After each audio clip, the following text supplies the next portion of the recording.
নির্বাচনের সময়গুলো কথা বলা যাবে না, এটা যদি অন্য সময় হয় এটা না আলোচনা হওয়া দরকার। আমি কেন পারবো না? সম্মানিত মেয়র সাহেব আছেন, কাউন্সিলর সাহেবেরা আছেন, তাদের সঙ্গে আলোচনা করতেই পারি। আইনের বাইরে করার কিচ্ছুই থাকে না। দুজনে বসে থেকে যদি ভাগাভাগি করে নিলাম, আমি চেয়ার বা উপজেলা চেয়ারম্যান হয়ে গেলাম, তাহলে কিন্তু রাস্তাঘাটের যে বেহাল দশার কথা লিটন বলছিল, আসলে আমাদের জানতে হবে যে উপজেলা পরিষদের আওতায় রাস্তা কোনটা। চেয়ারটা বড় কথা না, মন মানসিকতা মানুষের বড় কথা। আমার চাইতে শফিক ভাই, রনি অনেক জনপ্রিয়, এটা আমি মনে করি। কিন্তু বাস্তব বগুড়াবাসীর জন্য একটা বাস্তব দুঃখের কথা বলেছিলাম, সেটা নিয়ে আমার বিরুদ্ধে কিন্তু আন্দোলন থ্রো করা হয়েছিল। এই যে বগুড়ার মেয়র মহোদয় যে আছে, আমি নিজে দেখেছি বারবার সে স্থানীয় মন্ত্রণালয়ে গেছে মোটামুটি বগুড়ার উন্নয়ন করার জন্য। অস্বীকার করার মতন, আমি জেদ দর করি না কেন। তো আমার অতীতের ভুলভ্রান্তি থেকে শিক্ষা নিয়ে আগামী দিনে আবারও মানুষের কল্যাণে কাজ করার জন্য চেষ্টা করব। আর যদি আমি পরাজয় বরণ করি, আমি সেটা মাথায় নিয়ে আগামী দিনে আমি কী কী ভুলগুলো আছে। সুপ্রিয় দর্শক শ্রোতা, দৈনিক করতার সমসাময়িক অনুষ্ঠান থেকে আপনাকে স্বাগত জানাই। আপনারা জানেন যে এখন গোটা দেশেই যে স্থানীয় সরকার বিভাগের সবচেয়ে বেশি শক্তিশালী মাধ্যম যেটা বলা হয়, সেই মাধ্যমটা হচ্ছে উপজেলা পরিষদ। সেই উপজেলা পরিষদের নির্বাচন শুরু হয়ে গেছে। আগামী 29 তারিখে বগুড়া সদর উপজেলার নির্বাচন শুরু হচ্ছে। এই নির্বাচনে চেয়ারম্যান পদে যারা নির্বাচন করছেন তাদের ভিতরে 3 জন রয়েছেন। 3 জনের ভিতরে আমরা এই মুহূর্তে আমাদের স্টুডিওতে পেয়েছি 2 জনকে। আমি পরিচয় করে দিই। আমার ডান পাশে রয়েছেন বর্তমান চেয়ারম্যান, যিনি উপজেলা পরিষদের চেয়ারম্যান পদে আবারও প্রতিদ্বন্দ্বিতা করছেন, যারা আবু সুফিয়ান শফিক, তাকে আমি স্বাগত জানাচ্ছি। একই সঙ্গে আমি স্বাগত জানাচ্ছি যারা শুভাশিস পোদ্দার লিটন, যিনি একজন যুব নেতা হিসেবে সবার কাছে পরিচিত এবং অনেকগুলো কাজের সঙ্গে তিনি যুক্ত আছেন। তা আমরা তাদের সঙ্গে যখন আলোচনা হবে তাদের সেই পরিচয়গুলো পড়ে তাকে আমি স্বাগত জানাচ্ছি আমার স্টুডিওতে। যাক, আমি প্রথমে আবু সুফিয়ান শফিককেই কাছে জানতে যাচ্ছি যে আপনি যেহেতু দীর্ঘ 5 বছর যাবত এই দায়িত্বটা পালন করলেন এবং কী কী করেছেন এবং কী কী করতে পারেন এবং যেটা আগামীতে আপনারা কী করতে চাচ্ছেন, এই ব্যাপারটা মনে হয় আমার মনে যে আমাদের যারা দর্শক শ্রোতা আছে তাদেরকে একটু বলতে পারেন। ধন্যবাদ আপনাকে সহ করতা পরিবারের সকলকে এবং সেই সাথে বগুড়ার অগণিত দর্শক শ্রোতাকে আমি অভিনন্দন এবং কৃতজ্ঞতা জ্ঞাপন করছি। 2019 সালে দলের প্রয়োজনে দলীয় মার্কা নিয়ে, নৌকা মার্কা নিয়ে আমাকে আমার জীবনের প্রথম উপজেলা পরিষদ নির্বাচন করতে হয়েছিল। সেই সময় আমি নির্বাচিত হয়ে 5 বছর দায়িত্ব পালন করেছি। আমার 5 বছরের মূলত চেষ্টা ছিল মাননীয় প্রধানমন্ত্রী যেটি গ্রামকে শহরে পরিণত করার কর্মসূচি, সেটি বাস্তবায়ন করা এবং টেকসই উন্নয়ন, দৃশ্যমান উন্নয়ন নিশ্চিত করা, সেটি করার চেষ্টা করেছি। আগে আমাদের গ্রাম অঞ্চলে রাস্তাঘাট ছিল কর্দমাক্ত, ইট বিছানোর কাজ আমরা শুরু করেছিলাম। এখন কিন্তু আমরা সিসি ঢালাইয়ের দিকে আমরা যাচ্ছি এবং মানুষের জীবনযাত্রার মান উন্নয়নের জন্য সেই সোলার বিদ্যুতায়ন করা, সরকারের সকল নির্দেশনা মোতাবেক স্থানীয় সরকার আসলে পরিচালিত হয়, সেই কাজটি করার চেষ্টা করেছি। আমার 11টি ইউনিয়ন পরিষদের চেয়ারম্যান, 132 জন সদস্য এবং বগুড়া পৌরসভা, বৃহৎ পৌরসভা। আপনারা জানেন যে বাংলাদেশের মধ্যে সর্ববৃহৎ পৌরসভায় এই বগুড়া পৌরসভা। আপনারা জানেন যে বগুড়ায় শিক্ষা ব্যবস্থার উন্নয়ন হয়েছে, রাস্তাঘাটের উন্নয়ন হয়েছে, অবকাঠামোর অধিক উন্নয়ন হয়েছে। তারপরেও বর্তমান সংসদ সদস্য জনাব রাগিবুল হাসান রিবু ভাই নির্বাচিত হওয়ার পর থেকে বগুড়া, বিশেষ করে বগুড়া পৌরসভার বর্ধিত এলাকার মানুষের যে কষ্ট, এই কষ্ট লাঘব করার জন্য সরকারের বিভিন্ন স্তরে বিভিন্ন ডিপার্টমেন্টে আলোচনা করছে। ইতিমধ্যেই 165 কোটি টাকার একটি প্রকল্প সরকারের কাছে বগুড়া পৌরসভা উন্নয়নের জন্য প্রদান করা হয়েছে, সেটা নিয়ে কাজ চলছে। তো আগামী অর্থবছরে এই প্রকল্পটা বাস্তবায়ন হওয়ার সম্ভাবনা রয়েছে। এভাবেই আমরা আসলে উন্নয়নগুলো করার চেষ্টা করছি। আচ্ছা, থ্যাংক ইউ আপনাকে। এবার আমি জনাব শুভাশিস পোদ্দার লিটন, তাকে আপনি জানতে চাচ্ছিলাম যে আপনি বগুড়া সদর উপজেলার যে আপনি দীর্ঘদিন রাজপথের আন্দোলনে থাকার পাশাপাশি অনেকগুলো উন্নয়ন কাজের সঙ্গে যুক্ত হয়েছেন বিভিন্নভাবে। তাই আজকে জানতে চাচ্ছি বগুড়া সদর উপজেলার বিশেষ করে আপনার যেসব প্রায়োরিটি বেসিস যেসব সমস্যা রয়েছে সেসবগুলো সমস্ত তুলে ধরুন। দৈনিক করতোয়ার যে পরিবার আছে, পাশাপাশি আমার বগুড়া সদরের যে সম্মানিত আমার নাগরিক আছেন, সবাইকে কৃতজ্ঞতা জানাচ্ছি। এখনও কিন্তু উপজেলাটা মানুষ বুঝে না আসলে উপজেলাটা কী। উপজেলা চেয়ারম্যান, উপজেলা পরিষদটা আসলে মানুষের কিন্তু অনেকেরও ধারণাটা নাই, বা উপজেলা থেকে আমরা কি কি উপকারগুলো পেতে পারি একটা নাগরিক হিসাবে, সেটি কিন্তু আসলে এখনও অনেকে উপলব্ধি করতে পারে না। উপজেলাটা কি? উপজেলাটা আসলে নির্বাহী অফিসারের একটা কার্যালয়। এর আন্ডারে ধরেন মনে করেন আপনার হচ্ছে শিক্ষা অধিদপ্তর রয়েছে, অফিসগুলো রয়েছে, কৃষি অফিস রয়েছে, মহিলা অধিদপ্তর রয়েছে, সমাজসেবা আর রয়েছে, সমবায় অধিদপ্তর সেটি রয়েছে, মৎস্য, কৃষি, সমন্বয় করে সব কিছু রয়েছে। হ্যাঁ, এরকম 17টা মানুষের নাগরিক সুবিধার জন্য এরকম কিন্তু প্রতিষ্ঠানগুলো রয়েছে। কিন্তু আমরা কিন্তু এই জিনিসগুলো মানুষের সামনে তুলে ধরতে পারি না। তো উপজেলা চেয়ারম্যান হিসাবে এই প্রতিষ্ঠান থেকে কিন্তু আমরা কিন্তু নাগরিকের যথাসাধ্য চেষ্টা করলেই মোটামুটিভাবে সুফল এবং সুবিধাগুলো আমরা দিতে পারবো। কিন্তু আসলে দুঃখের বিষয় যে আমি নির্বাচনে দাঁড়ানোকালীন আমি যখন বিভিন্ন জায়গায় আমি মিটিং মিছিলে যাচ্ছি, দেখলাম যে বিভিন্ন রাস্তাঘাট বেহাল অবস্থা। সারা বাংলাদেশে যখন মাননীয় প্রধানমন্ত্রী আজকে যাতায়াত ব্যবস্থা এত সুন্দর করেছে, আজকে মডেল একটা বাংলাদেশ বানিয়েছে বিশ্বের মানচিত্রে, সেখানে আমি দেখেছি বেহাল দশা, রাস্তাঘাটের বেহাল দশা। পাশাপাশি আপনার যে মসজিদ মন্দিরগুলো দিয়েছে তাদের অনেক সমস্যাগুলো রয়েছে। যাই হোক, আমরা যেটা মনে করি সেটা হচ্ছে উপজেলা একজন চেয়ারম্যান হিসেবে আমাদের দায়িত্ব যেটা থাকবে সেটা হচ্ছে মানুষের যে সমস্যাগুলো আছে সেই সমস্যাগুলো সমাধান করা। আবার পক্ষান্তরে যেহেতু আমি সদর যারা আছেন তাদের তো ভোটটা আমার যদি আমি নির্বাচিত হই তাদের ভোটে তো নির্বাচিত হবো, তার পাশাপাশি পৌরসভা যারা ভোটার, সম্মানিত ভোটার, তারাও কিন্তু আমাকে ভোটটা দেবে। তো আমার দায়িত্ব কিন্তু সমন্বয় করে সবার জন্য কাজটা করা। আমি কেন পারবো না?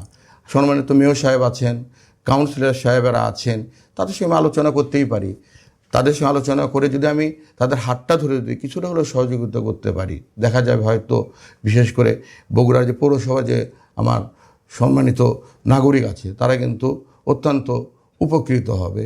পাশাপাশি যেমন ধরেন সর্বোচ্চ জ্যামের বিষয়টা আমি যদি মেয়র সাহেবের সাথে আলোচনা করি, কাউন্সিলর সাহেবদের সাথে আলোচনা করে যদি কীভাবে জ্যামটা দূর করা যায়, মানুষের যে সমস্যাগুলো কীভাবে দূর করা যায়, আমি পারবো না কেন?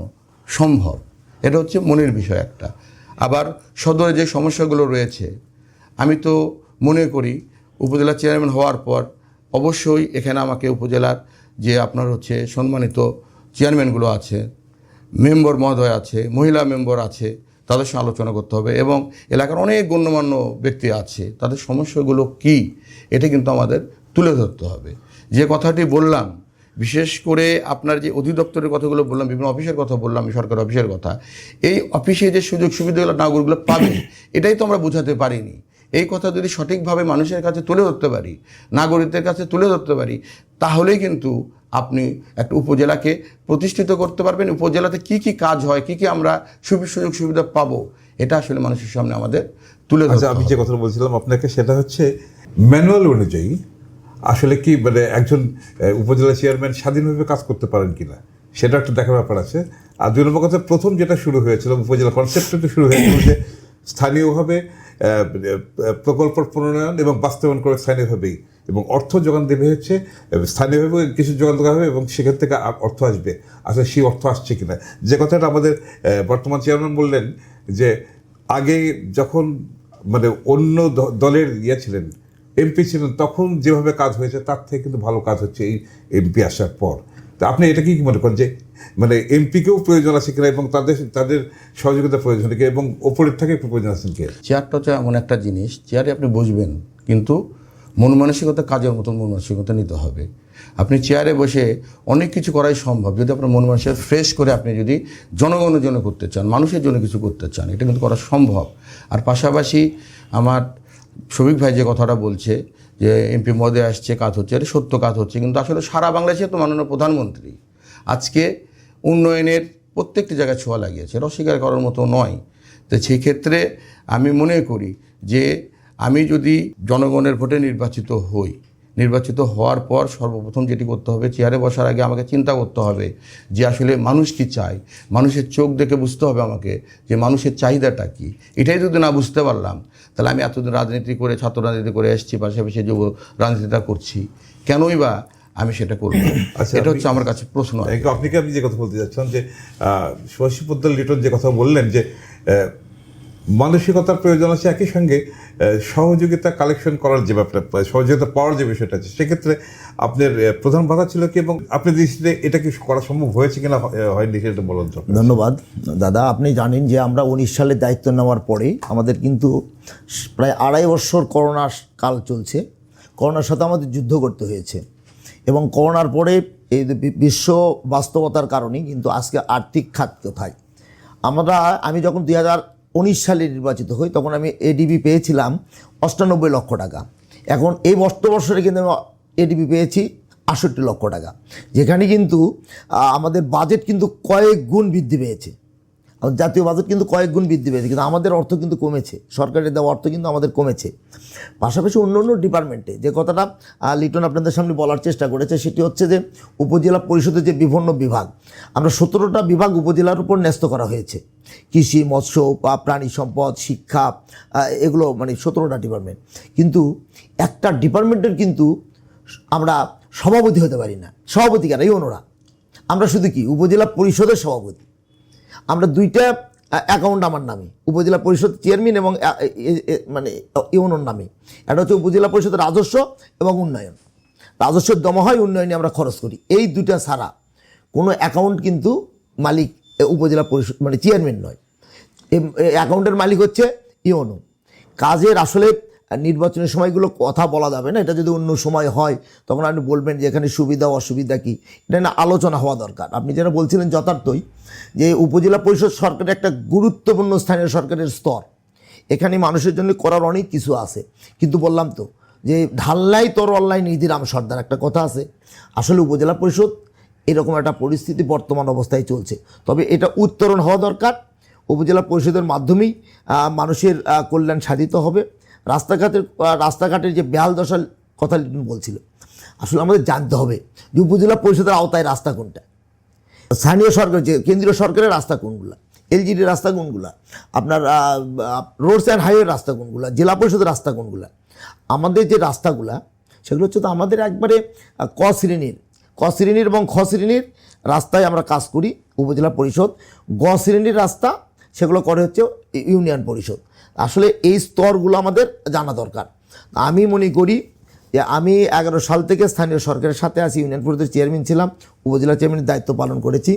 আমি যথার্থভাবেই আমার কাজগুলো করার চেষ্টা করেছি, কিন্তু বাস্তবতা, সময়ের বাস্তবতা আপনাকে স্বীকার করতেই হবে। সময়ের কারণেই আজকে অনেক কিছুই জনপ্রতিনিধিদের হাতে আছে কি না, এটা আপনারা যারা সাংবাদিকতা করেন আপনারা জানেন, সেটি একটা বিষয়। আর আমি মনে করি যে লিটন যে কথাটা বলছে যে আমি ছাত্র রাজনীতি করি দীর্ঘদিন, আমার রাজনৈতিক বয়স এখন 39 বৎসর। তো 39 বৎসরে মানুষের জন্যই করার চেষ্টা করেছি, ছাত্র জীবনে ছাত্রদের জন্যই করার চেষ্টা করেছি, এখনও মানুষের জন্য করার চেষ্টা করছি, আগামী বাকি জীবনটা মানুষের জন্যই করতে চাই, এটি আসলে মূল ব্রত। স্থানীয় সরকার হলেও যে জনপ্রতিনিধিদের আওতা সীমিত, যেখানে ইয়েদের অর্থাৎ আমাদের হাতটা অনেক বড়, যার জন্য অনেক কিছু করতে পারে না। যাক, আজকে আমাদের সর্বশেষ যে বিষয়টা হচ্ছে সেটা হচ্ছে যে আপনি মানে নির্বাচিত হলে আপনি কিভাবে কাজগুলো করতে চাচ্ছেন সে কথা আমি একটু শফিক ভাইয়ের কথাটা উত্তরটা দিতে চাচ্ছি। যে উনি বলছেন ইউনো মহোদয়ের হাতে সকল ক্ষমতা, আমাদের কি করতে হবে? আসলে ওনার হাতে ক্ষমতা থাকতে পারে, আমার আচরণ, আন্তরিকতা, ভালোবাসা দিয়ে যদি ওনার সঙ্গে একটা ভালো আন্তরিকতা আমি যদি সম্পর্ক গড়ে তুলতে পারি, মেয়র সাহেব আছে ওনার সাথে সম্পর্ক গড়ে তুলতে পারি, আমার হচ্ছে জেলা পরিষদের চেয়ারম্যান সাহেব আছেন ওনার সঙ্গে ভালো সম্পর্ক গড়ে তুলতে পারি, এমপি মহোদয় আছে তার সঙ্গে সম্পর্ক ভালো করে তুলতে পারি, তাহলে চেয়ারের বাইরে যাও কিন্তু সম্পর্ক দিয়েও কিন্তু অনেক কিছু করা সম্ভব। এলজিডির কথা বললো, আমি যে এলজিডি এক্সচেঞ্জ সাহেব আছেন তার সঙ্গে যদি কথা বলি, যায় অনুরোধ করি যে আমি হয়তো আমার এই কার্যক্রমটা আমার এই অফিসের মধ্যে পড়ে না, তবে আপনার কাছে আবেদন এই রাস্তাটা আমার করে দেন, করে দেবে না কেন? আমি উপজেলা পরিষদের চেয়ারম্যান হিসেবে আমি অনুরোধ একজন কাছে আমি করতেই পারি একজনের কাছে। আমি যদি জেলা পরিষদের সম্মানিত চেয়ারম্যান মহোদয়ের কাছে বলি, পৌরসভা মেয়রের কাছে যদি বলি, মেয়র মহোদয়ের কাছে যে আমাদেরকে একটু করে যতটুকু পারেন মানুষের কিছু উপকার করেন, সম্ভব এটি করা। আর আপনি যেটা বলেছেন সেটি হচ্ছে যে আমি উপজেলা চেয়ারম্যান হলে আমি কি করতে চাই, আমি যেটি করতে চাই সেটি হচ্ছে সর্বপ্রথম আমি যে দেখেছি মানুষের নির্ধারণ কষ্ট, রাস্তাঘাটে যে বেহাল অবস্থা, গ্রামের দিকে মানুষ চলাচল করতে পারে না, নাম্বার 1। দুই নম্বরে আসছে, দেখেন মাননীয় প্রধানমন্ত্রী বলছে সন্ত্রাস, নৈরাজ্য, মাদক না বলেন এবং এদের থেকে সরে আসার জন্য খেলাধুলা প্রয়োজন। কিন্তু আসলে আমি যে দেখে বিশ্বাস করবে না, বিভিন্ন ইউনিয়নের যে দৃশ্য আমি নিজে দেখেছি স্বচক্ষে, সেটি হচ্ছে ওই ইউনিয়নের যারা যুব সমাজ, ছাত্র সমাজ, তারা ছোট ছোট আঙিনার মতো মাঠ লিজ নিয়ে সেখানে খেলাধুলা করছে। এটা অত্যন্ত দুঃখজনক। ছেলেবেলেরা যদি আপনার মাঠমুখী না হয় এখন, তাহলে আগামী দিনে ছেলেবেলে ধরে রাখতে পারবেন না। এরা মাদক, সন্ত্রাস এবং মোবাইলের মধ্যে ডুবে থাকবে। এদেরকে এখান থেকে বের করে নিয়ে আসার জন্য আমি চেষ্টা করব সবার সঙ্গে সমন্বয় করে মাঠ করার জন্য। একটা ভালো মাঠ যদি মাঠ করতে পারি, বা আগামী দিনে ভবিষ্যৎ যারা তার জন্য খেলতে পারে, খেলাধুলা করতে পারে। রাস্তাঘাটের যে বেহাল অবস্থা, সেই রাস্তাঘাট আমি চাইবো যে ডিপার্টমেন্টের রাস্তাঘাটগুলো আছে আমার আওতাভুক্ত যদি নাও হয়, তাও আমি চেষ্টা করব তাদের কাছে যে অনুরোধ করার জন্য, বারবার তাদেরকে ধন্যবাদ দেব, যাতে করে জনগণের যে সমস্যাগুলো আছে রাস্তাঘাটের যেন সমাধান আমরা সবাই মিলে সমন্বয় করে করতে পারি।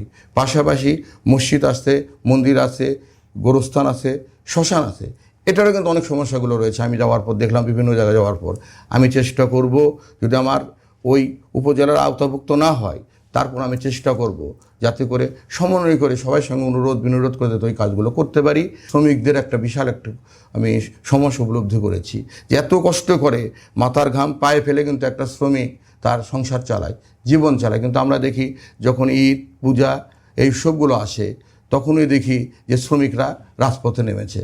আমি দেখি মালিকদের সঙ্গে সমন্বয় হয় না। আমি চেষ্টা করব শ্রমিক এবং মালিকদের সমন্বয় করে, যাতে করে এই সমস্যাগুলো না থাকে। ঈদের মধ্যে বা পুজোর মধ্যে যেন তারা রাজপথে না বাড়ায়। আমি চেষ্টা করব যে যাতে করে এই মানে এই খতিব মহোদয় বা ইমাম সাহেব, মুয়াজ্জিম সাহেব এবং পূজারী যারা আছে, যাতে করে প্রত্যেকটি ঈদে বা আপনার হচ্ছে কি বলে পুজোয়, যাতে করে ওনাদেরকে সম্মান এটা দিতে পারি, আমি চেষ্টা করব। যাই হোক, সর্বোপরি একটা কথা আপনাকে বলবো, চেয়ারটা বড় কথা না, মন মানসিকতা মানুষের বড় কথা। মানুষের শ্রেষ্ঠ আদালত হচ্ছে মানুষের বিবেক। একটি মানুষ যদি তার বিবেককে সঠিকভাবে জাগ্রত করে, পরিচালিত করে, জিজ্ঞাসা কাজ করে, ওই মানুষটি কখনো ভুল করতে পারে না। অতএব কৃতজ্ঞতা হচ্ছে মানুষের সর্বোপরি ব্যাপার। একটা মানুষ আমাকে ভোট দিবে, আমি তাদের কাছে ছেড়ে নিই। আমার দায়িত্ব, কর্তব্য তাদের যে সমস্যাগুলো আছে সমাধান করা। সেটা যদি আমার হাতের মধ্যে নাও থাকে, তাও চেষ্টা করব আমি বিবেকের কাছে প্রশ্ন রেখে, যাতে করে মানুষের দ্বারে দ্বারে গিয়ে হলেও সেটি যেন আমি সমাধান করতে পারি। এটাই আসলে আমার। ঠিকই বলেছেন। যাক, মানে সমন্বয় দরকার আছে, বিবেকটার ব্যাপার দিয়ে সবাই কাজ করবো। আমরা জানি যে আপনারা সবাই দুইজনই বিবেকবান মানুষ এবং আপনারা সমন্বয় দিয়ে কাজ করার চেষ্টা করেন। যেহেতু আপনারা তিনজনই একই দলের, আপনারা এটাকে এই নির্বাচনকে আপনারা কীভাবে দেখছেন? কারণ হচ্ছে আপনারা তো এই ছেলে পরে যদি দল থেকে হতো তাহলে তো আপনারা নিশ্চয়ই একজন প্রার্থী হতেন, এখন আপনারা তিনজন প্রার্থী হয়েছেন কেন? ধন্যবাদ। আসলে আমি আওয়ামী লীগের সভাপতি, সদর উপজেলা আওয়ামী লীগের সভাপতি। এই মুহূর্তে আমি এই কথাটা বলছি না এই কারণেই যে আমার দল বাংলাদেশ আওয়ামী লীগ, যেটা আমার অস্তিত্ব, বাংলাদেশ আওয়ামী লীগের পক্ষ থেকে বলা হয়েছে কেউ কোনো দলীয় প্রার্থীকে সমর্থন দেওয়া, দলের পদ পদবি ব্যবহার করে নির্বাচন করা এবং দলীয় প্রতীক না দেওয়ার সিদ্ধান্ত নিয়েছে দল। সেই কারণে আমি মনে করি যে আমি নিরপেক্ষ মানুষ। আমার নির্বাচনটা হয়ে গেলে আমি আবার সেই দল, আমার দলে ফিরে যাব, এটা একটা কথা। তবে সরকার বা দল আমার মনে করেছে হয়তো দেশের স্বার্থে, বৃহৎ স্বার্থে এই সিদ্ধান্তটা নিয়েছে। এই সিদ্ধান্তটা আমরা বলতে পারবো, আমরা যে পর্যায়ে রাজনীতি করি এ ব্যাপারে আসলে এর সুফল কুফল ব্যাপারে আমরা আসলে বলতে পারবো না। তবে আমি মনে করি স্থানীয় সরকার দলীয় না করা এটা একটা ভালো ঘটনা ছিল। তবে আমরা এর বিরোধিতা করেছিলাম, কিন্তু মাঝে দলের মধ্যে টেনে এনে আবার দল থেকে বের করে দেওয়া, এটা আসলে মানুষের মধ্যে, দলের মধ্যে একটা বিভ্রান্তি ইতিমধ্যেই আমরা লক্ষ্য করছি। বিভিন্ন জায়গায় অন্তর্দলীয় কোন্দল এটা বৃদ্ধি পাবে এবং এখানে দল ক্ষতিগ্রস্ত হবে। আর আপনি যে কথাটা বলছিলেন যে আসলে স্থানীয় সরকার তারপর আবার স্থানীয় সরকারের প্রতিষ্ঠান অনেকগুলো, তার মধ্যে উপজেলা পরিষদ একটি। আইনের বাইরে করার কিচ্ছুই থাকে না। আপনি জানবেন যে আমি বগুড়ার জেলা আইন শৃঙ্খলা মিটিংয়ে বগুড়াবাসীর জন্য একটা বাস্তব দুঃখের কথা বলেছিলাম। সেটা নিয়ে আমার বিরুদ্ধে কিন্তু আন্দোলন করা হয়েছিল। তো এইটা হচ্ছে বাস্তবতা। বগুড়ায় প্রত্যেকটা সময়ে এই যে যানজট, অনেক সময় আমি নিজের রাস্তায় দাঁড়িয়ে কিন্তু যানজট মুক্ত করেছি। আজকে মাদক একেবারে গ্রাম পর্যায়ে পর্যন্ত মাদক বিস্তার লাভ করছে। আপনি যখন দেখবেন, আমি কদিন আগেও বলেছি যে এই নির্বাচনকে কেন্দ্র করে মাদক বিক্রেতারা এবং বিভিন্ন সন্ত্রাসী কর্মকাণ্ডের সাথে যাতে জড়িত, তারা কিন্তু এই নির্বাচনের মধ্যে আসলে কিন্তু জড়ে যায় কারো না কারো পক্ষ নিয়ে মাঠের নামে।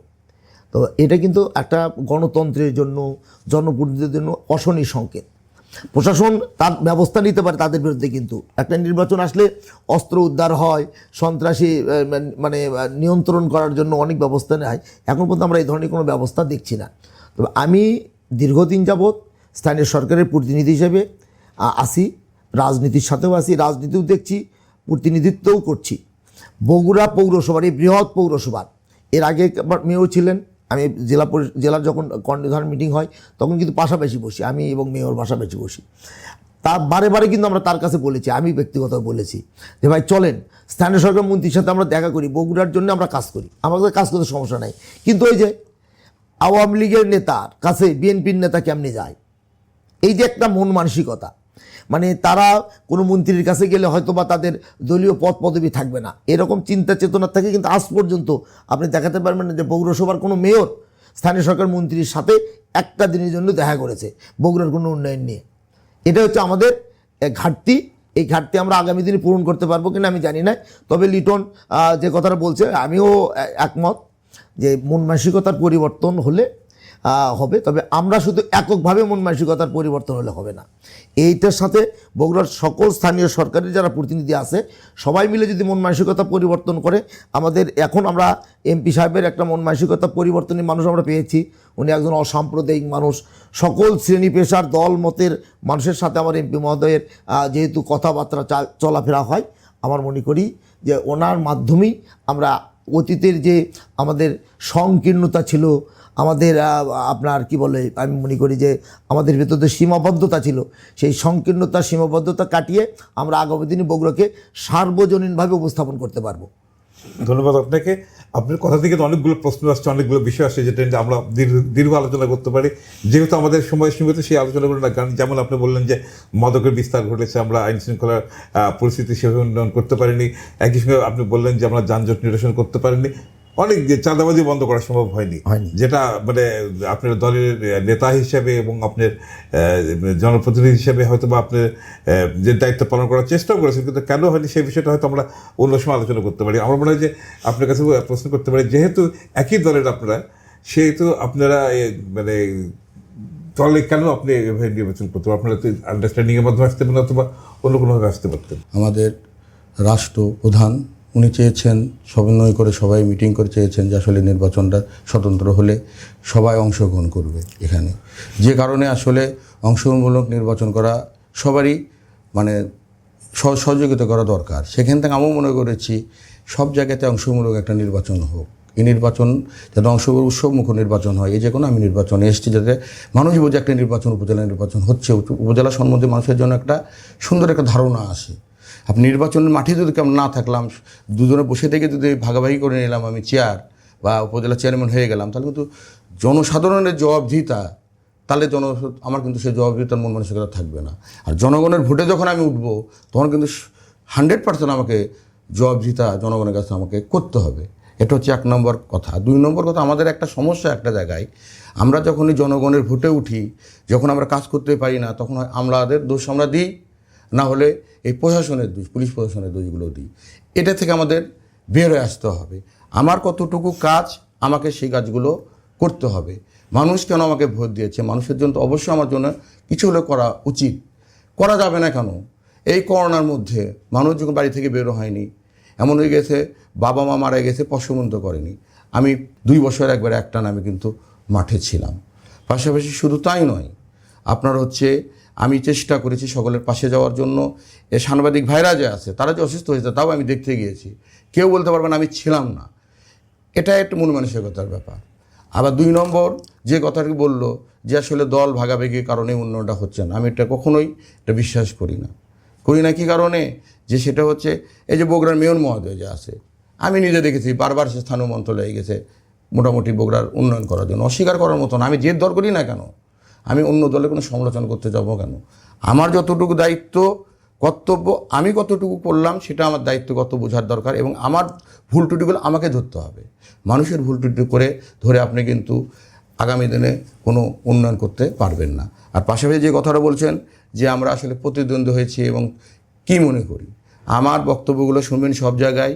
আমি সবসময় যেন মনে করি আবু সুফিয়ান শফিক ভাই আমার চেয়ে আগে থেকে ছাত্রলীগটা করে। এইরকম শফিক ভাই সহ আমার যারা ছাত্রলীগ করে আসছে, সাবেক যারা আমার অত সম্মানিত নেতা, সবার হাত ধরে কিন্তু আমি ছাত্রলীগে এসেছি। অতএব আমি মনে করি সব দিক থেকে, আমার মন থেকে মনে করি যেটা, বা আমি মানুষের যেটা তুলে ধরি যে আমার চাইতে শফিক ভাই বা রনি যোগ্য, আমার চাইতে শফিক ভাই রনি অনেক জনপ্রিয়, এটা আমি মনে করি। কিন্তু জনগণ কী মনে করে এটা আমি বলতে পারবো না। তাদের মন থেকে মনে করবে এই তিনজনের মধ্যে কে যোগ্য, কিন্তু আমার মধ্যে থেকে আমি এটা মনে করি। আমি প্রতিদ্বন্দ্বী কখনো মনে করি না, আমি সবসময় জন্য মনে করি যে আমরা নির্বাচন করতে নেমেছি, সমন্বয় করে একটা নির্বাচন হবে। এই নির্বাচনের মধ্য দিয়ে আমার সম্মানিত ভোটারগণ আছে, তাদের মন মানসিকতা আছে, সবাইকে তারা চিনে, তারা যে রায়টি দিবে আমি সেটা মেনে নেব। পাশাপাশি আরেকটি কথা আপনাদের চ্যানেলের মাধ্যমে বলে দিতে চাই, নির্বাচনে জয় পরাজয় থাকবেই। আমি জয়ী হলেই যে মানুষের পাশে থাকবো, মানুষের কাছে যে কথা বলবো, আর পরাজয় হলেই আমি মানুষ থেকে সরে আসবো, মানুষের খবর নেব না, আমি এটির বিশ্বাসী নয়। আমি যদি জয়ী হতে পারি, আমি জনগণের জন্য নিরলসভাবে কাজ করার চেষ্টা করব বড় পরিসরে। আর যদি আমি পরাজয় বরণ করি, আমি সেটা মাথায় নিয়ে আগামী দিনে আমি কী ভুলগুলো আছে সেই ভুল ত্রুটিগুলো আমি শুদ্ধ করে নিয়ে তারপর পরবর্তীতে যদি আমি পরাজয় বরণ করি, তারপর মানুষের পাশে থেকে কাজ করার চেষ্টা ত্রুটি রাখবো না। ইতিমধ্যে আমাদের শুভাশিস পোদ্দার তার বক্তব্যের মাধ্যমেই কিন্তু আপনার এই জনগণের প্রতি এবং তার ভোটারদের প্রতি যে আহ্বান তিনি জানিয়েছেন, আমরা মনে হয় সর্বশেষ আপনি আহ্বান জানিয়ে আমাদের আজকে আলোচনাটা শেষ করে দেবো। ধন্যবাদ। আমি এই সকল ভোটার এবং আমার সবচেয়ে বড় কথা হচ্ছে যে আমাদের বিভিন্ন রাজনৈতিক দলের নেতৃবৃন্দের কাছে যেটা আমার আহ্বান থাকবে, সবাই মিলে আমাদের বগুড়ার উন্নয়নে কাজ করতে হবে। আর এই যে আমি কিন্তু প্রশাসনের বিরুদ্ধে বলিনি, এটা হচ্ছে আমাদের সামাজিক ব্যবস্থার আসলে একটা আমি মনে করি দুর্বলতা। তবে স্থানীয় সরকারের ক্ষমতা খুব সীমিত, এবং বগুড়া পৌরসভার এবং উপজেলা পরিষদ আসলে সমসাময়িক দুইটি প্রতিষ্ঠান। এক প্রতিষ্ঠানের মধ্যে কাজ করা আইনগতভাবে অনেকটাই সমস্যা। তারপরেও আমরা যেহেতু জনপ্রতিনিধি, জনগণের জন্য কাজ করি, আমরা আগামী দিনে আরও আমার অতীতের ভুলভ্রান্তি থেকে শিক্ষা নিয়ে আগামী দিনে আবারও মানুষের কল্যাণে কাজ করার জন্য চেষ্টা করব। যারা আমার প্রতিপক্ষ বলবো না, প্রতিদ্বন্দ্বী প্রার্থী যারা নির্বাচন করছে, তাদের কাছে অনুরোধ থাকবে, ইতিমধ্যে বিভিন্ন জায়গায় নির্বাচনকে প্রভাবিত করার জন্য বিভিন্ন মানুষকে ভয়ভীতি অথবা বল প্রয়োগ করার একটা অপচেষ্টা চলছে। এটা ব্যাপারের জন্য আমরা সবাই সতর্ক থাকি। বগুড়ার সম্মানিত সকল নাগরিককে আগামী 29শে মে বগুড়া সদর উপজেলা পরিষদের নির্বাচনে ভোট কেন্দ্রে আসার জন্য আমি বিনীতভাবে অনুরোধ করছি। আপনারা আসুন, আপনারা আপনাদের নাগরিক দায়িত্ব ভোটাধিকার প্রয়োগ করুন, এবং উপজেলা পরিষদ থেকে আগামী দিনে জনগণের কল্যাণে নিবেদিত করার জন্য আপনারা নিজেরা অংশগ্রহণ করুন। আপনাদের সবাইকে আমার ব্যক্তিগত পক্ষে সালাম, শুভেচ্ছা জানাচ্ছি এবং আপনাদের সর্বাঙ্গীন মঙ্গল কামনা করছি। ধন্যবাদ। জনাব শুভাশিস পোদ্দার লিটন, আপনি বলুন। সম্মানিত বগুড়ার নাগরিকবৃন্দ, আমি বগুড়ার সন্তান হিসাবে আমার অধিকার আছে, দাবি আছে যে আপনার অবশ্যই 29শে মে আপনারা উপজেলা যে নির্বাচন, এই নির্বাচনে অবশ্যই ভোটটা দিতে আসবেন দয়া করে সবাই। এটি হচ্ছে আপনাদের কাছে অনুরোধ। আর পাশাপাশি নির্বাচনকে উৎসব মুখর করার জন্য আমি যথাসাধ্য চেষ্টা করেছি। দেখছেন প্রত্যেকটি জায়গায় আমার আনারস মার্কার মিছিল মিটিং হচ্ছে, অফিস আছে এবং প্রচুর আমার কর্মী বেরিয়েছে। যাই হোক, আমি একটা কথাই বলবো, ভোট কাকে দেবেন না দেবেন সেটা আপনাদের মনের থেকে চিন্তা করে দেবেন, কিন্তু আপনারা অবশ্যই আপনাদের কাছে আমার অনুরোধ, নিবেদন, আবেদন, আপনারা ভোটটি উৎসব মুখর করে করতে গিয়ে আপনারা অবশ্যই কিন্তু আপনারা ভোট কেন্দ্রে আসবেন। অবশ্যই আমরা প্রত্যাশা করি যেন ভোট যেন উৎসবমুখর হয়, আবার যেন সেই ভোটের ঐতিহ্য ফিরে আসে। একই সঙ্গে আমরা যেন সুষ্ঠু পরিবেশে যে ভোটটার যে আমরা ঐতিহ্য আছে সেই ঐতিহ্য ফিরে পেতে চাই। তাই আজকে আর কোনো কথা না বাড়িয়ে আমরা যারা আছেন এখানে উপস্থিত আছেন তাদেরকে আমি শুভেচ্ছা জানাচ্ছি। যারা আমাদের সামনে আমাদের কথাগুলো শুনছেন তাদেরকেও, এবং আশা করছি যে আমাদের ভোটের ঐতিহ্য যে কৃষ্টি যেটা আমাদের, সেটা আমরা ফিরে পাবো আগামীতে। সবাইকে ধন্যবাদ।